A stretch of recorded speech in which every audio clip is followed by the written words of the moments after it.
తాకట్లో ఉన్న బంగారాన్ని విడిపించి ఆ రోజున మార్కెట్ ధర కట్టి మిగిలిన డబ్బును మీకు అందిస్తుంది కొమ్మూరి గోల్డ్.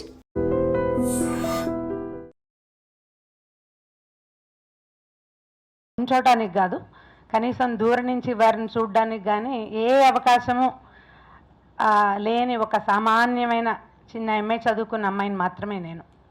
అనుకోకుండా సోషల్ మీడియా వల్ల వీరందరి పక్కన కూర్చుని వారితో పాటు ఈ స్టేజ్ మీద మాట్లాడే ఒక అవకాశాన్ని పొందాను. పూర్తిగా సోషల్ మీడియాకే ఈ క్రెడిట్ ఇచ్చేయాలండి. All credit goes to Suman TV కూడా. దానివల్లే ఇవాళ నేను ఇక్కడ నుంచున్నాను. అయితే మహాభారతం, భాగవతం, రామాయణం, ముందుగా చెప్పవలసినటువంటి ఆదికావ్యం రామాయణం గురించి ఏదైనా ఒక ప్రయత్నం చేద్దాము అన్నమాట నేను కూడా అనుకుంటూ ఉండేదాన్ని, కానీ నాకు అది క్రియారూపం దాల్చలేకపోయింది. అయితే చాగంటి ప్రసాద్ గారు మాకు ఒక స్నేహితులు, వారు ఒకసారి ఈ విషయం చెప్పి నాకు లిపి యాప్ని నా ఫోన్లో డౌన్లోడ్ చేయించారు. మీరు ఏదైనా చూడండి, రోజు ఒక 10 నిమిషాలు, ఇప్పుడు ఇందాక విన్న మాటే నేను ఆ రోజు విన్నా. చిన్నపిల్లల ఆటలాగా అనిపించిందండి నాకు. కానీ 2-3 రోజులు ఆడిన తర్వాత నాకు తెలిసింది, నాకేం పెద్దగా తెలీదు, ఇందులో చాలా ఎక్కువ విషయం ఉందని అర్థమైంది. భారతము, రామాయణము అందరూ తెలుసుకుంటూనే ఉంటాం ఎంతో కొంత. పైగా ఇటీవల ఏంటంటే ఈ 25-30 సంవత్సరాల్లో ప్రవచనకర్తల వల్ల యువత కూడా రామాయణ, భారత, భాగవతాల మీద ఎంతో కొంత అవగాహన కలిగే ఉంటుంది. పెద్దవారు శ్రీయుతులు ప్రాతస్మరణీయులు చాగంటి కోటేశ్వరరావు గారు, తర్వాత గరికపాటి నరసింహారావు గారు, అలాంటి పెద్దలతో పాటు యువక ఏమనాలంటే యువ ప్రవచనకర్త అనాలి కేసీ గారిని. వీరి వల్ల చాలామందికి భారతం మీద, రామాయణం మీద చాలా అవగాహన ఏర్పడుతుంది. ప్రఖ్యాతమైన విషయం ఏంటంటే, ప్రధానమైనది కేసీ గారు మిమ్మల్ని చాలా అభినందించాలండి. మా దగ్గర ఉన్న కెమెరామెన్ అందరూ, మేడం మీరు కేసీ గారి లాగా చెప్పటలేదండి అంటున్నారు నన్ను. నిజంగా అంటే అంత బాగా చాలా వివరంగా మైన్యూట్ వివరాలు కూడా పేర్లతో సహా ఇవాల్టి యువకులకి తెలిసే అవకాశం మనకి లభించింది. కానీ భాష మీద పట్టుండే అవకాశం బొత్తిగా లేదు. ఎందుకంటే మాట్లాడేవాళ్ళు, ఇప్పుడు మేమైనా మాట్లాడుతుంటే ఇంగ్లీష్ వచ్చేస్తూ ఉంటుంది. పెద్దవారు కాబట్టి జయప్రకాష్ గారు కానీ లేకపోతే సుబ్రహ్మణ్యం గారు కానీ చక్కగా ఎక్కువగా తెలుగు వచ్చేలా మాట్లాడారు. కానీ ఆ రకమైన ఇంగితము అవి ఈనాడు మాట్లాడే వ్యక్తులు ఎవరికి ఉండటం లేదు. భాషని మనం పట్టుకోవాలి అంటే ఏదో ఒక ప్రయత్నం చేయాలని సాగర్ గారు భావించటము, వారు ఇలాంటి పెద్ద ప్రయత్నాన్ని తెలుగు జాతికి అంకితం చేసినట్లుగా ఇంత చక్కగా నలుగురు ముందు ఇక్కడ మన దేశంలో, మన హైదరాబాద్లోనే ఈ యాప్ లాంచ్ చేయాలని అనుకోవటం కానీ చాలా అభినందించాల్సిన విషయం. దీనికి సాగర్ గారిని నేను ఇప్పుడే కలుస్తున్నాను, ఇంతకుముందు కలవలేదు. అప్పుడు నిజానికి మహాభారతం యాప్ని నేను ప్రమోట్ చేయవలసింది కూడా, నాకు అవకాశం ఇవ్వలేదు మీరు. అప్పుడు నేను ఇంకో రకంగా మాట్లాడి ఉండేదాన్ని. అయితే ఇది మహాభారతం యాప్లోనండి కొన్ని జతపరచు అలాంటివి కొన్ని పాయింట్లు ఉన్నాయి.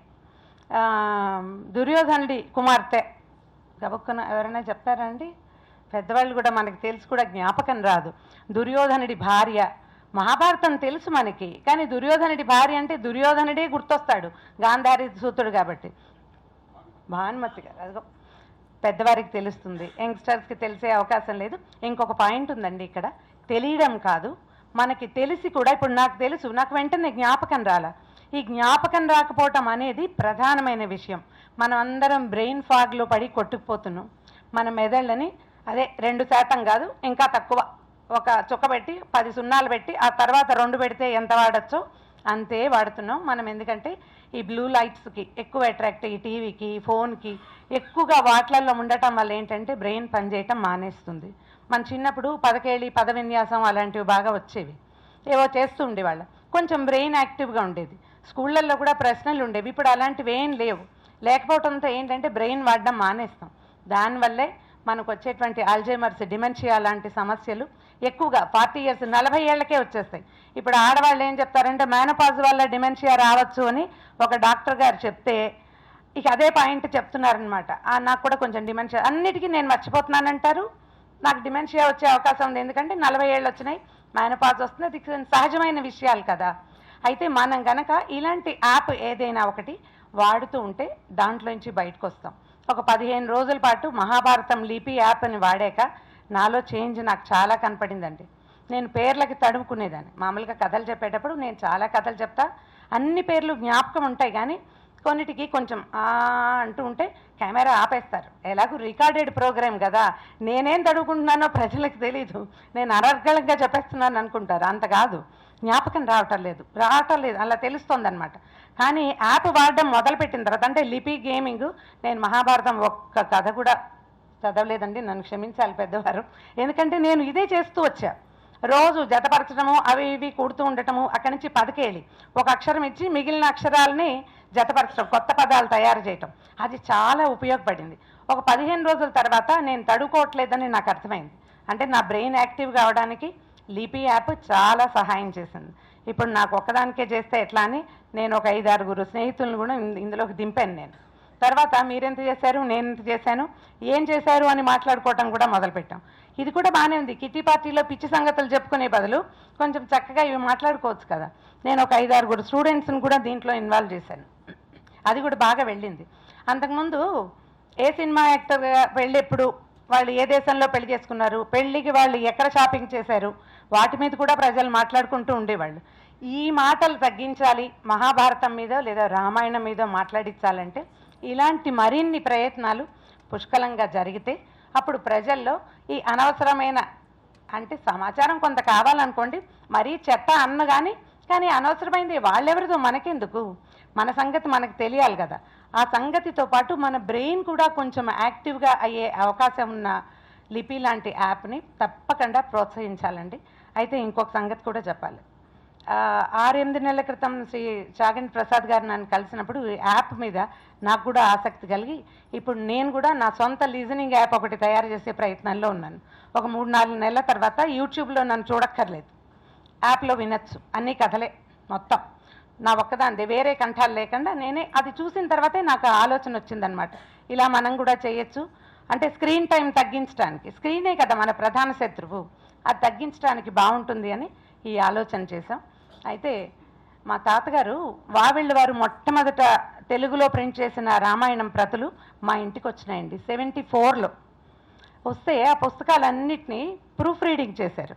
వావిళ్ళ ప్రెస్ అప్పుడు మద్రాసులో ఉండేది.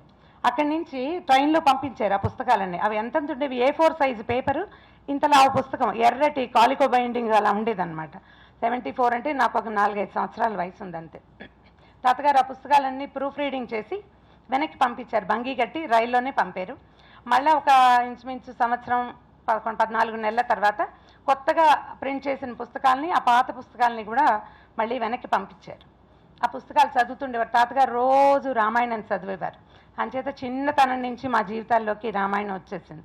మేము ఏదో ఒక శ్లోకాన్ని తప్పకుండా చదువుకోవటం, ఎక్కడికైనా వెళ్ళేటప్పుడు జయమంత్రం చదువుకోవాలి, ఇందులో రాముడు చెప్పిన శ్లోకాలు కొన్ని చెప్పాలి, లక్ష్మణుడి కోసం అన్న శ్లోకాలు చెప్పాలి, అలా చిన్నప్పటి నుంచి అలవాటు చేశారు. తర్వాత మళ్ళీ 70s 80sలో జయలక్ష్మి పబ్లికేషన్స్ వాళ్ళు రామాయణాన్ని ప్రింట్ చేసినప్పుడు మా తాతగారు నచేత్ వాల్మీకి భవిష్యత్ అని ఒక రైటప్ రాసి ఇచ్చారు. ఒకవేళ వాల్మీకి కనుక లేకపోయి ఉంటే రామాయణం ఎక్కడిది అని, సంస్కృతంలోనే. వారు సంస్కృత పండితులు అవ్వటం వల్ల ఆ శ్లోకాలు ఇప్పటికీ కూడా ఈ బాలకాండ ప్రతిలో మొట్టమొదటి ముందు కనపడతాయి. STG వరదాచార్యులు గారని తాతగారి పేరు కూడా కనపడుతుంది. ఈ నచేత్ వాల్మీకి భవిష్యత్ అనే రైటప్ ఏంటంటే, వాల్మీకి కనుక లేకపోతే రాముడు ఎక్కడుండేవాడు, రాముడు మనకి తెలిసేవాడా, వాల్మీకి ఉండటం వల్లే కదా మనకి రాముడు తెలిసాడు. నువ్వెంత ప్రఖ్యాతుడివో నీ కథానాయకుడు నీకంటే ఎక్కువ ప్రఖ్యాతుడు. సాధారణంగా రచయితల పేర్ల కంటే వాళ్ళ కథానాయకుల పేర్లు ఎక్కువ ప్రఖ్యాతిని పొందుతాయి. ఇప్పుడు చూడండి, ఇటీవల ఎద్దనపూడి సులోచనారాయణ గారి కంటే ఆవిడ రాజశేఖరం అందరికీ బాగా తెలుసు, అవునని తలకాయ చెప్తున్నారు చూడండి. పుస్తకాలు చదివే వాళ్ళందరికీ కథానాయకులు బాగా ప్రఖ్యాతులుగా ఉంటారు. వాల్మీకి వల్ల రాముడు ప్రఖ్యాతుడయ్యాడు.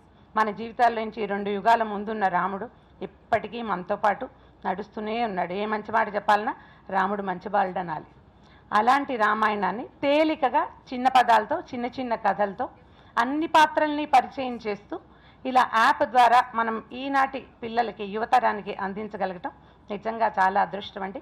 ఇలాంటి అద్భుతమైన క్రియని విత్ ఏమనాలంటే బ్రెయిన్ని కొంచెం ముందుకు తీసుకెళ్లే ఒక ప్రక్రియని కూడా జోడించి ప్రజలకు అందించే ప్రయత్నం చేసిన సాగర్ నరసింగరాజు గారికి అనేక అభినందనలు.